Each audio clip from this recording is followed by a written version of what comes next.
Assalamu alaikum. Bonjour à tous.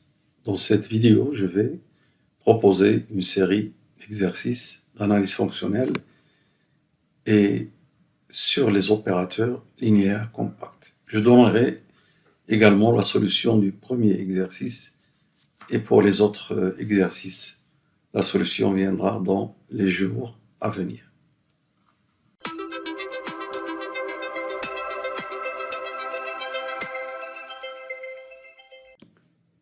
Alors, voici l'énoncé de l'exercice numéro 1.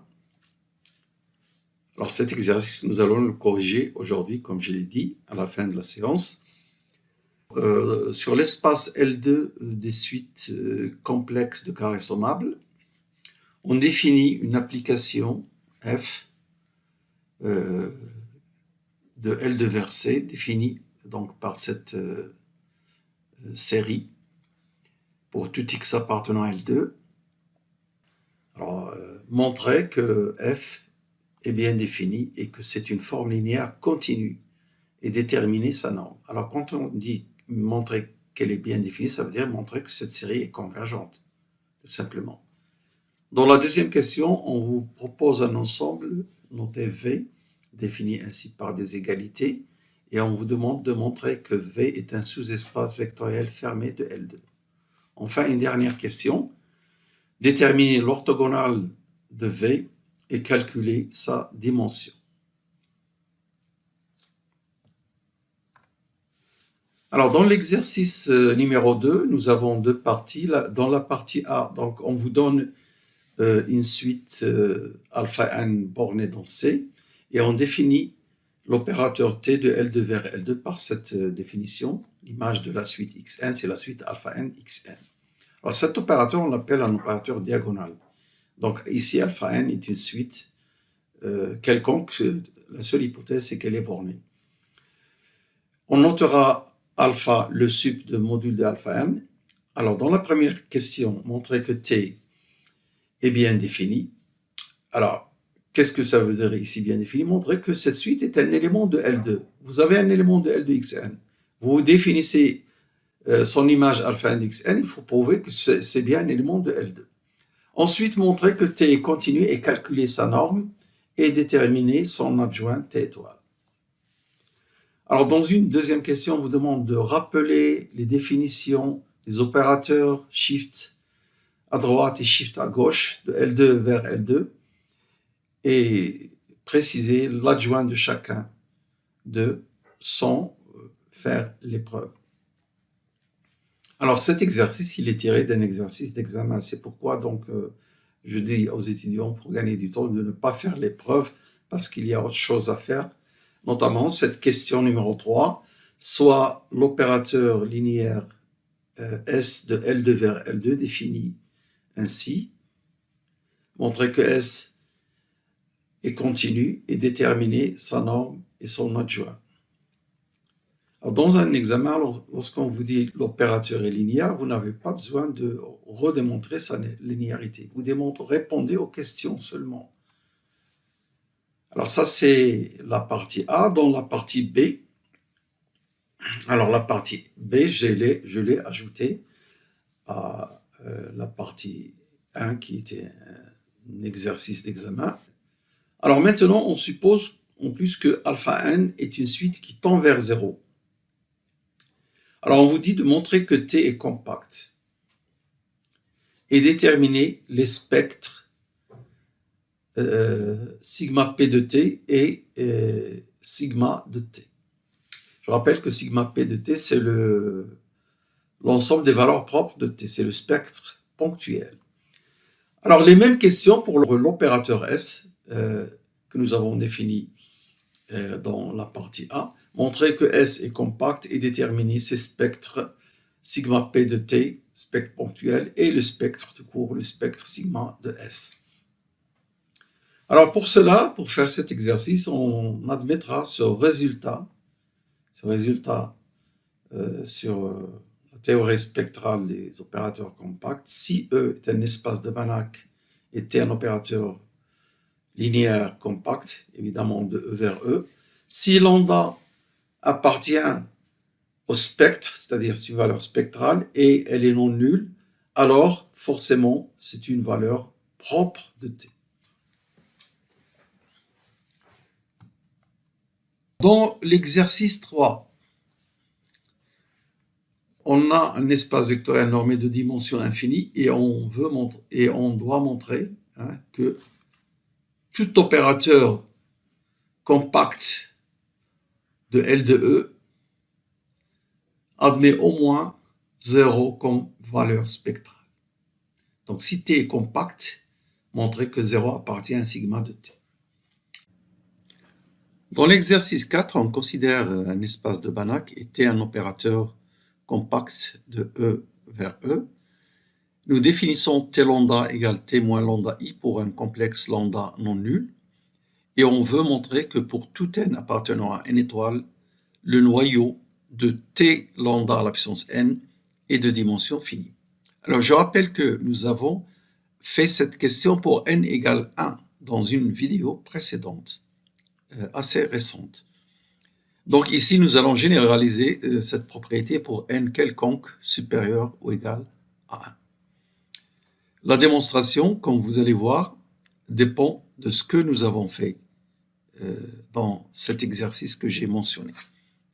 Dans la deuxième question, montrer que R de T lambda à la puissance n est fermé pour tout n entier supérieur ou égal à 1. Le dernier exercice, un exercice d'analyse fonctionnelle, considérons l'espace vectoriel des fonctions continues de 0, 1 vers R. Bon, c'est un sous-espace vectoriel sur R, évidemment. Et sur E, on considère les norme l'infini et norme 1, que nous avons déjà étudié plusieurs fois, ces normes-là. Je rappelle que E mini de cette norme, l'infini, est un espace de Banach.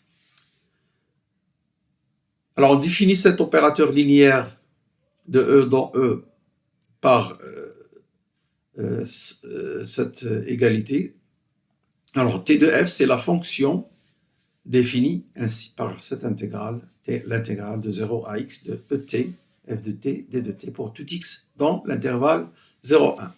Première question, montrer que ces deux normes-là ne sont pas équivalentes et conclure quelque chose de cette propriété. Ensuite, étudier l'opérateur T, étudier sa continuité dans les deux configurations suivantes. La première, T allant de E vers E, avec la même norme l'infini au départ et à l'arrivée, et T, toujours allant de E vers E, évidemment, avec la norme l'infini au départ et la norme 1 à l'arrivée. Montrer que T est injectif et déterminer explicitement l'image de T que je note R de T.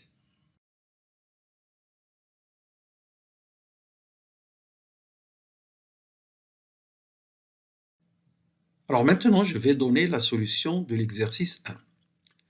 Alors je considère l'espace L2 de Hilbert des suites complexes de carrés sommables, muni de son produit scalaire usuel.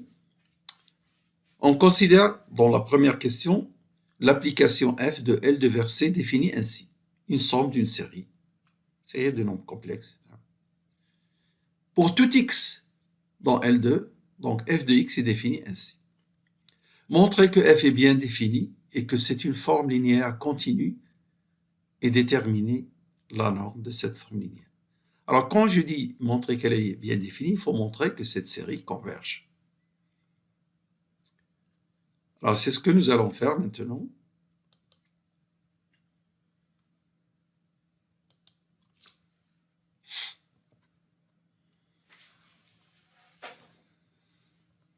Alors pour un nombre complexe, pour une suite de L2 de nombres complexes, cette série, vous pouvez la voir comme le produit scalaire d'un élément de E, qui est L2, et de la suite 1 sur K plus 1, qui est aussi un élément de L2. Pourquoi est-ce un élément de L2? Parce que sigma de 1 sur K plus 1 au carré converge.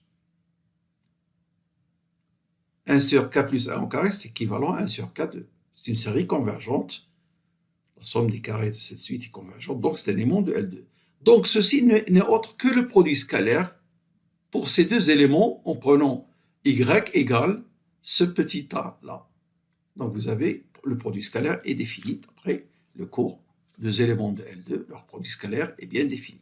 Alors vous pouvez montrer que c'est convergent aussi en utilisant l'inégalité de Holder. Vous pouvez montrer qu'elle est absolument convergente. Vous prenez sigma de k égale 1 jusqu'à un grand N de module de xk sur k plus 1, et c'est inférieur à la somme des xk en module au carré de 1 jusqu'à n, la racine de ça, que multiplie la somme de 1 sur k plus 1 au carré de 1 jusqu'à grand N avec la racine carrée, l'inégalité de Holder. Je vais vous laisser le lien de l'inégalité de Holder parce que j'ai fait une vidéo là-dessus. Alors, contentez-vous de la première solution qui est très simple. Ça, c'est un produit scalaire de deux éléments de L2, donc c'est bien défini. Voilà ce qu'il faut faire. Alors, pour la deuxième, c'est toujours dans la première question, parce que qu'est-ce qu'on nous demande? On nous demande de montrer que c'est une forme linéaire. Continue. Alors, on vient de remarquer que f de x s'exprime sous cette forme. Cette forme, c'est, d'après le théorème de Riesz, la forme unique des formes linéaires. Toutes les formes linéaires sont de la forme produit scalaire de x avec un nombre de L2. Ici, donc, elle a cette forme, et d'après le théorème de Riesz, cette application est une forme linéaire continue de norme. Alors, je calcule la norme de cette application f, c'est la norme de A tout simplement. Ceci, nous l'avons fait dans le cours. Je vous ai rappelé que ça, c'est un exercice d'examen. Je dis toujours aux étudiants de ne pas refaire une démonstration d'un théorème du cours, à moins qu'on vous le demande. Donc là, il fallait juste dire que ceci est linéaire continu d'après le théorème de Riesz, et tout simplement. Alors, pour la norme, toujours d'après le cours, la norme de f, c'est la norme de A. Alors, quand je dis 2, ça veut dire la norme de L2. Et la norme, c'est la somme des carrés de cette suite A à la puissance n demi.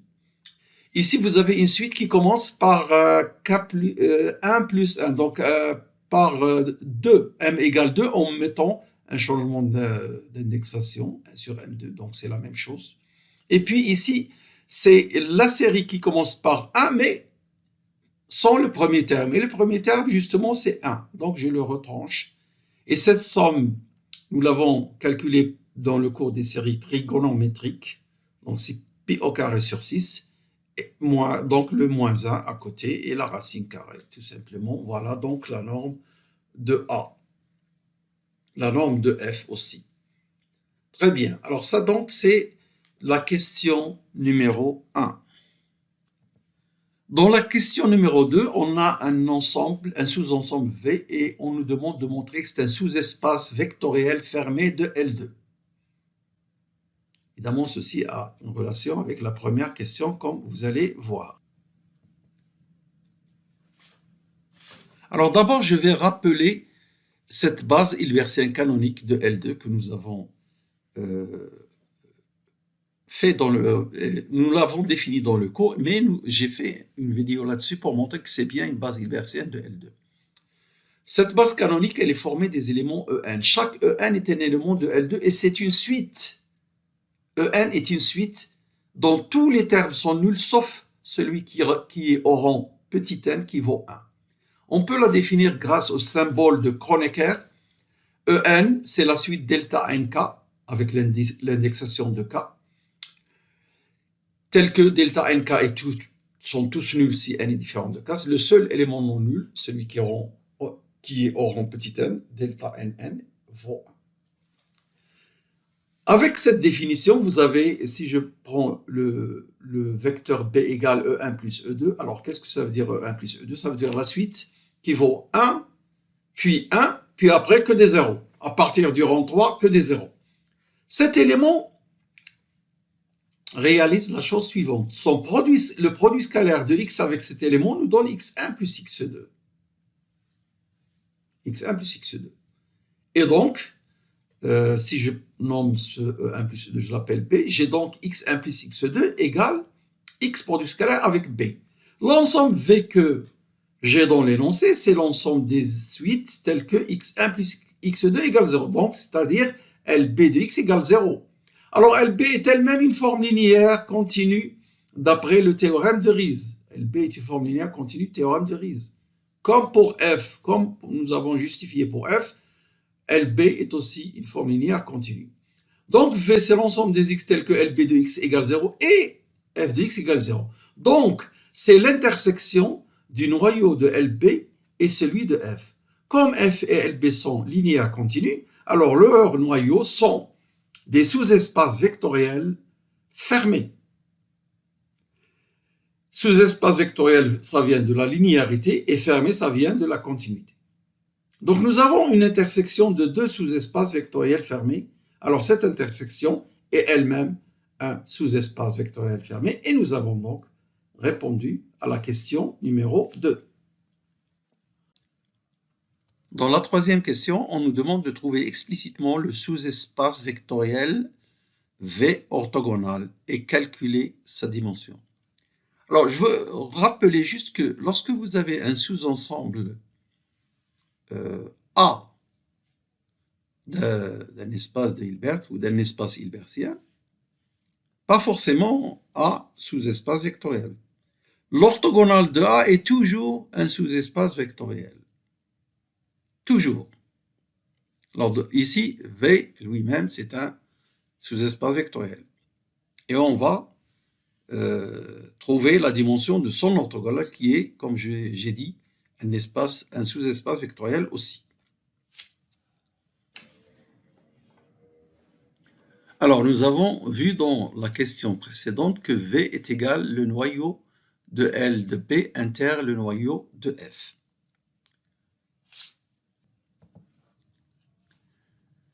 Alors, LB, c'est la forme linéaire de L2 fini ainsi.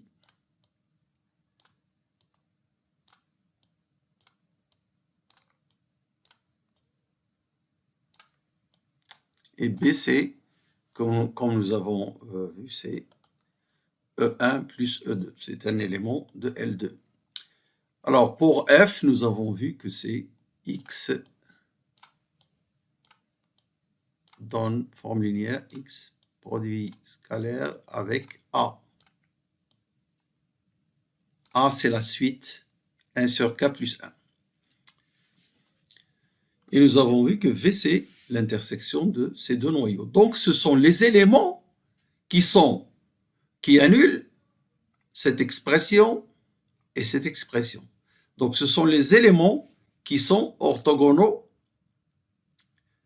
à A et B. Donc, c'est l'orthogonale de la paire AB. Alors, je vais utiliser un résultat que nous avons vu dans le cours. Mais avant, rappelez-vous aussi dans le cours sur les espaces de Hilbert, le cours que j'ai posté sur la chaîne, vous pouvez le voir, je vais vous laisser le lien. Nous avons vu que l'orthogonale d'un ensemble A quelconque, c'est aussi l'orthogonale du sous-espace vectoriel engendré par A, que je note comme ça, ou vectoriel de A. Donc ça, c'est beaucoup plus simple. Et c'est égal aussi à la fermeture du sous-espace vectoriel engendré par A. C'est égal à l'orthogonale de la fermeture. Est égal à ça. Ça, c'est démontré dans ce cours sur les espaces de Hilbert en 3 parties. Bon. Alors maintenant, je vous ai dit que l'orthogonale d'un ensemble, c'est toujours un sous-espace vectoriel. Alors, donc, je préfère cette écriture. Vous allez voir pourquoi. Donc, ça est égal à ça, comme le dit le résultat qui est sur le cours. Vectoriel de AB, c'est le sous-espace vectoriel engendré par AB. Je ne vais pas le noter comme ça pour ne pas s'apparenter à un produit scalaire AB. Alors maintenant, je vais utiliser un autre résultat que nous avons vu dans le cours. Alors, ce résultat que nous avons vu dans le cours, c'est ceci. l'orthogonale de l'orthogonale, c'est-à-dire l'orthogonale deux fois, l'orthogonale de l'orthogonale de f, est égale à la fermeture, si vous voulez, l'adhérence de f. Si f est un sous-espace vectoriel, c'est une conséquence du théorème de la projection orthogonale. L'orthogonale de f est égale à adhérence de f. Si f est un sous-espace vectoriel d'un espace de Hilbert H. Ici, ce qui va jouer le rôle de f, c'est ça. Alors, pourquoi j'ai voulu écrire ça sous cette forme pour utiliser ce résultat? Parce que ça, c'est pas valable pour f quelconque. C'est valable pour f sous-espace vectoriel, ici, de L2. Alors, je prends ça. Cette écriture, c'est bien. Parce que si vous utilisez ce résultat, vous allez trouver cette orthogonale est égale à AB. Et AB, c'est pas un sous-espace vectoriel. Donc, c'est faux. Souvent, les gens font cette erreur. Donc, alors, qu'est-ce qui se passe? Si f est fermé, donc nous aurons l'orthogonale de f égale f, puisque l'adhérence sera égale à f. Et justement, ici, vectoriel de AB, c'est un sous-espace vectoriel dont la dimension ne dépasse pas 2, parce qu'il est engendré par deux vecteurs A et B. Ça forme un système libre, cette paire-là. Donc, nous avons le vectoriel de V, pardon, l'orthogonale de V, je m'excuse, l'orthogonale de V est égale à l'orthogonale de cette orthogonale. Et en utilisant ce résultat, et puisque cet espace de dimension 2, il est fermé dans L2, alors on aura donc est égal à ça. Ainsi, nous avons trouvé que l'orthogonale de V, c'est le sous-espace vectoriel engendré par cette paire A et B. A, c'est la suite 1 sur K plus 1, et B, c'est le vecteur E1 plus E2. Alors, vous voyez, cette dernière égalité est possible grâce au théorème, en fait, un corollaire du théorème de la projection orthogonale et du fait que vectoriel de AB est de dimension finie. Ce qui nous intéresse, c'est qu'il est fermé. Ça peut être vrai aussi pour un sous-espace de dimension infinie, à condition qu'il soit fermé, pour avoir l'égalité égale à F ici.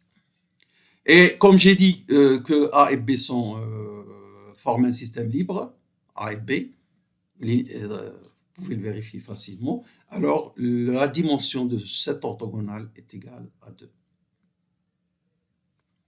Alors donc ceci termine cet exercice numéro 1. Voilà, alors je vous dis merci de votre attention et à la prochaine séance, Inch'Allah.